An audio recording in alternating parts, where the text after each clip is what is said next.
Citroën poursuit son passage à la norme Euro 6. Cette fois, c'est le 1.6 Litre HDI qui devient Blue HDI et gagne au passage en puissance pour atteindre désormais 120 chevaux.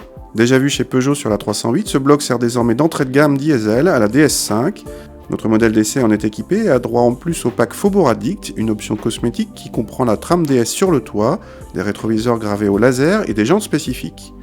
Ce pack, selon Citroën, est censé représenter la touche de raffinement à la française. On vous laisse juger sur pièce.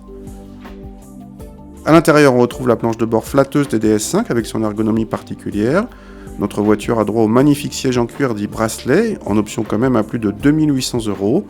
La trame DS sur le toit s'aperçoit également via les ouvertures du toit dit cockpit, chacune occultable via un store individuel. À l'arrière, l'habitabilité est correcte pour 2 adultes, mais la place centrale s'avère franchement inconfortable. Le coffre approche des 500 décimètres-cubes, un score honnête pour la catégorie. Dommage qu'il ne s'ouvre que par la clé ou par une commande à l'intérieur. Que donne ce 1.6 Blue HDI dans la DS5 ? Un peu bruyant à froid, il devient ensuite discret. Les 120 chevaux ne font pas de cette berline un foudre de guerre, mais le couple important suffit à relancer en toutes circonstances. La commande de boîte est bien guidée, verrouille bien, mais sa course est un peu longue. Côté châssis, Citroën a légèrement retouché les suspensions depuis le lancement pour rendre la DS5 plus confortable. Résultat, notre voiture d'essai se montre effectivement prévenante. En contrepartie, elle manque de dynamisme, même si elle reste très précise en appui. Par rapport au HDI de 115 chevaux précédent, ce Blue HDI offre à la fois un meilleur agrément mécanique et s'avère en même temps plus sobre.